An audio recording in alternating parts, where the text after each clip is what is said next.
The Dutch Revolt, or the 80 Years' War, was one of the longest single conflicts in human history, and it led to the creation of the Netherlands and everything else that entails. So, how did it start? Well, let's look at the rest of Europe at this time, the mid 1500s.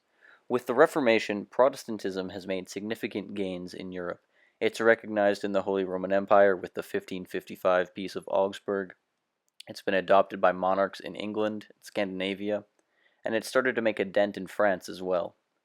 Calvinists have become a significant minority in the Low Countries, but they are under the rule of the ardently Catholic Habsburgs, eventually coming under the rule of the Spanish Habsburgs with King Philip II of Spain. Philip has no tolerance for these Calvinist heretics, and so he insists on draconian measures to force them to reconvert to Catholicism. The Dutch aren't big fans of this because they run a pretty tolerant society due to their focus on trade and trading with, foreign people. So, eventually, one Dutch nobleman named William of Orange, who has some courage because he has Protestant allies in the Holy Roman Empire, despite himself still being a Catholic at this point.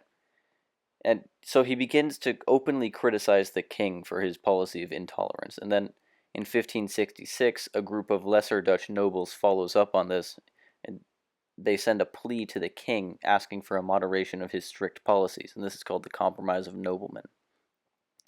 Now, as things always go, Philip refuses, and that can only increase the tension, and sure enough, that same year, the breaking point is reached, and Calvinists all across the country explode into a wave of iconoclasm, called the Iconoclastic Fury, or the Beeldenstorm, literally the Dutch for statue storm, in which they destroyed all of the decorative art and all the other expensive stuff that they, as Protestants, viewed as unnecessary in churches.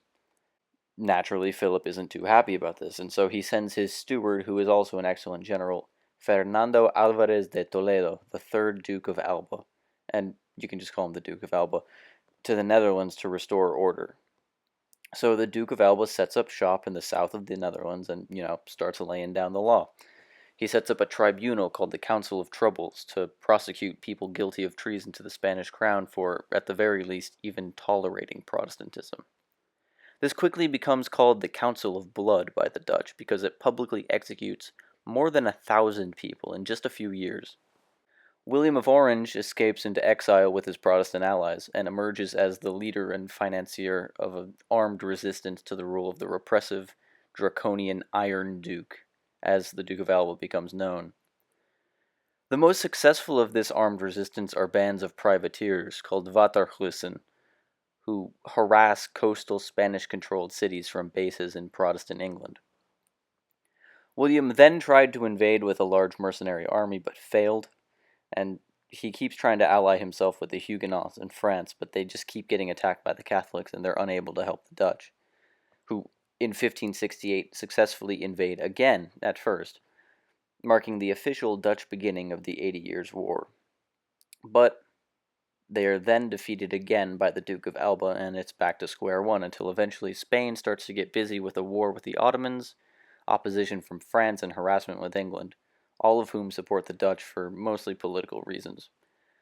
This means that their manpower is stretched because they have to deal with each of these different threats, and so this weakens their hold enough for the Waterhussen, when they are kicked out of England in 1572, to quickly seize two cities in Holland and inspire the rest of the cities in the region to also rise up in rebellion. William comes back and he sets up shop there. Then he tries to conquer parts of the south and loses. Then he gets pushed a little further back, and then both sides kind of lose steam for a while with momentum on land stalled.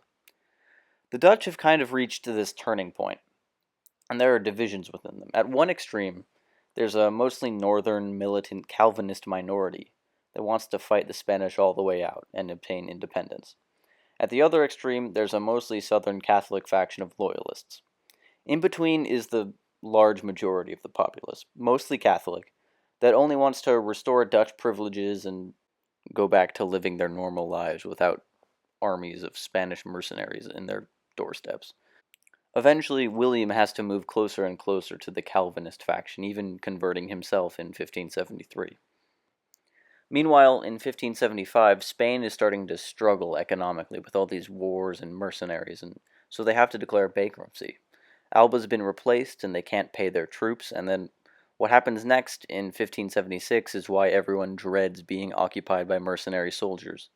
They start to riot about not having been paid, and they sack and pillage cities across the Netherlands in what is called the Spanish Fury. This is typically what mercenaries do when they don't get paid. They have to get their money somewhere else, and when they have all the guns and the power, they sack the local cities and villages. And so the current cultural and economic center of the Low Countries is Antwerp, and that is particularly and most notoriously devastated. It paves the way for the rise of Amsterdam as sort of the replacement. And this abuse by the mercenaries, the Spanish Fury, is sort of the unifying push for the local population who are still divided on what to do, but they do know one thing for sure now. They have got to get these mercenaries out of here. So they all sign into an alliance in 1576 called the Pacification of Ghent, saying that they would do just that and then figure out their differences later.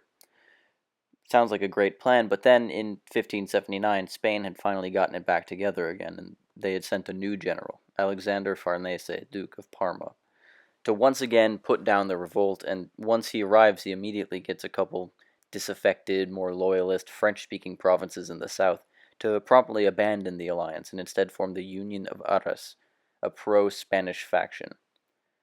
Everyone else then says, naturally, oh, okay, so that's how you want to play it, and then they form the Union of Utrecht in the same year. This is now considered to be the foundation of the Republic of the Seven United Provinces of the Netherlands, and the Union works as a sort of de facto constitution. Despite the North's unity, Farnese still manages to conquer a bit more of the South. And meanwhile, Philip officially labels William as an outlaw in 1580, promising a reward for his killing. Provoked by this, the Dutch then issue the Act of Abjuration in 1581, formally declaring independence and declaring that Philip II was no longer recognized as their sovereign on the grounds of, injustice and stuff like that. But William is still a wanted man, and the first assassination attempt is unsuccessful, but the second one, in 1584 by Balthazar Gerard, does him in, and leadership passes to his son Maurice. Now, the very handy thing about Maurice is that he happens to be a phenomenal general, one of the best in Europe in his lifetime, and what makes that handy is the fact that Spain has now sent yet another army under Farnese to attack the now openly revolting Dutch. Farnese still manages to capture the southern 10 of the 17 total provinces in 1585, including once again the city of Antwerp, most of whose Spain-fearing population, along with the Protestants in the other parts of the south, flee to the northern 7 provinces. In those regions that the Spanish occupy, Catholicism is once again strictly enforced, and pretty much everyone obeys it. In the north, a lot of people convert to Calvinism, and other sects in the north pretty much comes to be Protestant.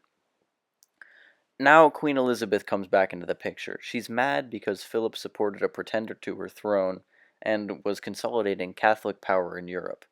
So, the Protestant queen publicly decides to help the Dutch and starts the Anglo-Spanish War in 1585, which then leads to the famous Spanish Armada in 1588, or, well, the first one that everyone learns about in school.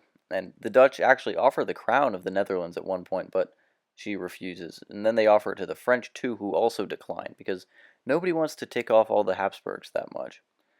Anyway, the repercussions of the sinking of the Spanish Armada should be pretty obvious. Spain has to spend a lot of money to replace their fleet, and they're weakened. So, Maurice of Orange decides it's a good moment to go on the offensive, and it is. And during these 10 glory years, he rounds out the borders of the new Dutch Republic and, allows for the creation of an actual secure, consolidated state.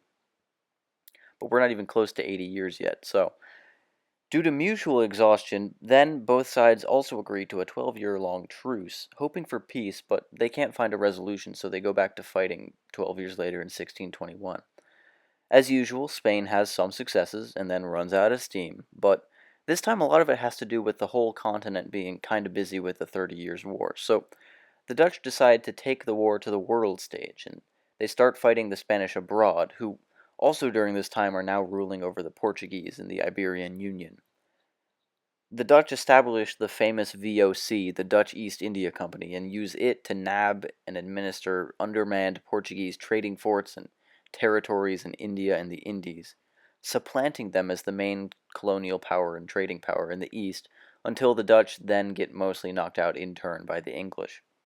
The Dutch also start raiding the Spanish and Portuguese fleets and colonies in the New World, setting up a less famous Dutch West India Company, the GWIC, Dutch for Chartered West India Company, to organize these mostly privateering ventures, making some serious dents in the Spanish treasure fleets and even seizing Brazil from the Portuguese for a while. Eventually, back in Europe, the Dutch regain all the territory that they had lost, but they still fail to capture the South. In fact, the South doesn't even want them there anymore. They prefer the Habsburgs, since the population of the South is a new generation, thoroughly Catholic and pretty divergent from the interests of their northern cousins. This new sort of ingrained difference is one of the main reasons why the very Catholic country of Belgium really even came about. Eventually, the Dutch deal the death blow to the Spanish navy in the 1639 Battle of the Downs, and the Spanish have had enough and they relent. So, the two parties finally sign a peace treaty in 1648 with the Treaty of Munster, as part of the wider Peace of Westphalia at the end of the 30 Years' War. The independence of the seven united provinces was recognized, the colonial gains they had made in the east were kept, and the southern 10 provinces stayed with the Habsburgs. I think the Dutch Revolt is a great study of the ripple effect in history. It starts in large part because of the Protestant Reformation. Yes, it results in the creation of the Dutch state, but it also results in the creation of the Dutch colonial empire and everything that entails. It results in the divisions within the Low Countries that led to the creation of Belgium. If the Dutch hadn't been rebelling, Elizabeth wouldn't have intervened, which means that she might not have gone to war with the Spanish, and that would mean that the English wouldn't have sunk the Spanish Armada and become the foremost maritime power and that shaped the course of the rest of the world, etc., etc. Everything in history is like that: causes, effects, trends, results that you can see even in the real world right around you all the time.